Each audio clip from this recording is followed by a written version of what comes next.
চীনের কাছে সামরিক গোপন তথ্য বিক্রির ষড়যন্ত্রের অভিযোগে আমেরিকান সেনাবাহিনীর বিশ্লেষক সার্জেন্ট কার্বিন শুলৎজকে মঙ্গলবার দোষী সাব্যস্ত করেছে ডিপার্টমেন্ট অফ জাস্টিস।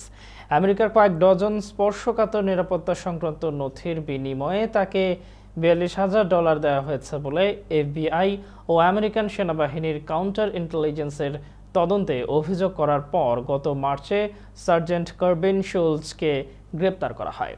কর্মকর্তারা জানিয়েছেন ২০২২ সালের জুন মাস থেকে তার এই অপরাধমূলক ষড়যন্ত্র শুরু হয়, যা তার গ্রেপ্তারের আগ পর্যন্ত অব্যাহত ছিল।